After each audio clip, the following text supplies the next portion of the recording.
വിശദാംശങ്ങളിലേക്ക് വരുമ്പോൾ ഇപ്പോൾ ലഭിച്ച ഒരു പ്രധാനപ്പെട്ട വാർത്തയുടെ വിവരങ്ങൾ തേടുകയാണ്. ഇടുക്കി പീരുമേട്ടിൽ കാട്ടാനയുടെ ആക്രമണത്തിൽ ആദിവാസി സ്ത്രീ കൊല്ലപ്പെട്ടിരിക്കുന്നു.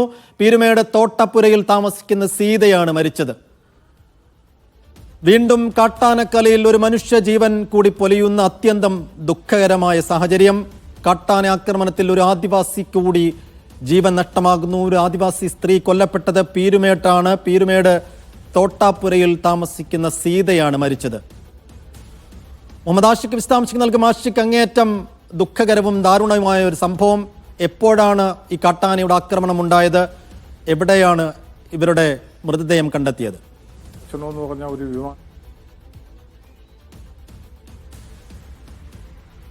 സൈഫുദ്ദീൻ, ഈ അല്പനേരം മുമ്പാണ് ഈ സംഭവത്തിന്റെ വിശദാംശങ്ങൾ പുറത്തു വരുന്നത്.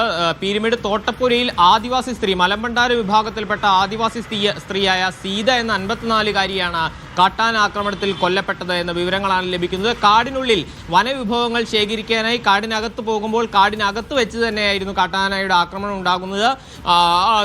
ആക്രമണത്തിൽ ഗുരുതരമായ പരിക്കേറ്റ ഇവരെ ആശുപത്രിയിലേക്ക് മാറ്റിയെങ്കിലും, പീരുമേട് താലൂക്ക് ആശുപത്രിയിലേക്ക് മാറ്റിയെങ്കിലും ജീവൻ രക്ഷിക്കാനായില്ല. ഇപ്പോൾ മൃതദേഹം പീരുമേട് താലൂക്ക് ആശുപത്രിയിൽ സൂക്ഷിച്ചിരിക്കുകയാണ് എന്നുള്ള വിവരമാണ് വരുന്നത്. വീണ്ടും ഒരു കാട്ടാന ആക്രമണത്തിൽ ജീവൻ പൊലിയുന്ന സാഹചര്യത്തിലേക്ക് ഇടുക്കിയിലെ വനമേഖലകൾ പോകുന്നു എന്നുള്ള ദുഃഖകരമായ വാർത്തയാണ് വരുന്നത്. ഇന്ന് രാവിലെയും വണ്ടൻമേടടക്കം കാട്ടാന ആക്രമണത്തിൽ ഒരാൾക്ക് ഗുരുതരമായി പരിക്കേറ്റുന്ന സാഹചര്യം ഉണ്ടായി. ഇതിപ്പോൾ പീരുമേടാണ്. പീരുമേട് വനമേഖലയാണ്. ആദിവാസി സമൂഹങ്ങൾ അധികം താമസിക്കുന്ന ഇടങ്ങളാണ്.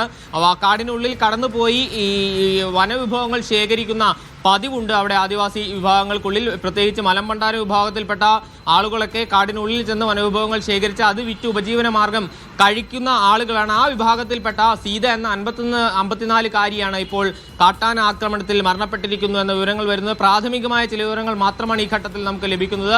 കാടിനുള്ളിൽ വെച്ച് തന്നെയായിരുന്നു ഈ കാട്ടാനയുടെ ആക്രമണം ഉണ്ടായത് എന്ന വിവരമാണ് നമുക്ക് ലഭിക്കുന്നത്. അതിനെ തുടർന്ന് അവിടുന്ന് മറ്റാളുകൾ കൂടി എത്തി സീതയെ ആശുപത്രിയിലേക്ക് മാറ്റുകയായിരുന്നു. എന്നാൽ ജീവൻ രക്ഷപ്പെടുത്താനായില്ല. കാട്ടാനയുടെ ആക്രമണത്തിൽ ഗുരുതരമായി പരിക്കേറ്റ സീതയെ തൊട്ടടുത്തുള്ള പീരുമേട് താലൂക്ക് ആശുപത്രിയിലേക്ക് മാറ്റിയെങ്കിലും ജീവൻ രക്ഷിക്കാനായില്ല എന്നുള്ള സാഹചര്യമാണ് ആ ഘട്ടത്തിൽ ഉണ്ടായത്. പിന്നീട് ഇപ്പോൾ സീതയുടെ മൃതദേഹം പീരുമേട് താലൂക്ക് ആശുപത്രിയിൽ സൂക്ഷിച്ചിരിക്കുന്നു എന്നുള്ളതാണ്.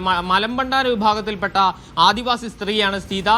കാടിനുള്ളിൽ വനവിഭവങ്ങൾ ശേഖരിക്കാൻ പോയപ്പോഴാണ് കാടിനുള്ളിൽ വെച്ച് തന്നെ കാട്ടാനയുടെ ആക്രമണം ഉണ്ടാകുന്നത് എന്നുള്ള വീണ്ടും ഒരു കാട്ടാന ആക്രമണത്തിൽ നിരന്തരമായി ജില്ലയുടെ വിവിധ ഭാഗങ്ങളിലും പ്രത്യേകിച്ച് ഹൈറേഞ്ചിന്റെ പലയിടങ്ങളിൽ ഈ കാട്ടാന ആക്രമണങ്ങൾ രൂക്ഷമാകുന്നു എന്ന നിലയിലുള്ള വലിയ പരാതികൾ ഉയർന്നിരുന്നു. പലയിടങ്ങളിലും ജനകീയമായ പ്രതിഷേധങ്ങൾ സംഘടിപ്പിക്കുന്ന സാഹചര്യം അടക്കം ഉണ്ടായിരുന്നു. ഇന്ന് രാവിലെയും മറ്റൊരു കാട്ടാന ആക്രമണത്തിൽ ഒരു തോട്ടം തൊഴിലാളിക്ക് ഗുരുതരമായി പരിക്കേൽക്കുന്ന സാഹചര്യം അടക്കം ഉണ്ടായിരുന്നു. ഇപ്പോൾ വീണ്ടും ഒരാളുടെ ജീവൻ പൊലിക്കുന്ന ഒരു സാഹചര്യം കാട്ടാന ആക്രമണത്തിൽ ഉണ്ടായിരിക്കുന്നു എന്നുള്ളതാണ്. വലിയ ജനകീയ പ്രതിഷേധങ്ങൾ അടക്കം ഒരുപക്ഷെ ഈ സംഭവത്തിൽ രൂപപ്പെട്ടു വന്നേക്കാം. പീരുമേട് നിരന്തരമായി കാട്ടാനയുടെ ശല്യം റിപ്പോർട്ട് ചെയ്തിരുന്ന ഇടമായിരുന്നു. നിരന്തരം പല ഘട്ടങ്ങളിലായി കാട്ടാന ആക്രമണങ്ങൾ ഉണ്ടാവുകയും കാട്ടാന ഓടിക്കുന്നതിന് രാത്രികാലങ്ങളിൽ കൃഷിസ്ഥലങ്ങളിലേക്ക് ഇറങ്ങി കൃഷി നശിപ്പിക്കുന്ന അടക്കമുള്ള സംഭവങ്ങൾ റിപ്പോർട്ട് ചെയ്ത ഇടം കൂടിയാണ് പീരുമേട്. പീരുമേട് തോട്ടപ്പുരയിൽ താമസിക്കുന്ന സീത എന്ന 54-കാരിയാണ് ഈ ഘട്ടത്തിൽ കാട്ടാനയുടെ ആക്രമണത്തിൽ കൊല്ലപ്പെട്ടു എന്ന വിവരങ്ങൾ വരുന്നത്. മലമ്പണ്ടാര വിഭാഗത്തിൽപ്പെട്ട ആദിവാസി സ്ത്രീയായ 54-കാരി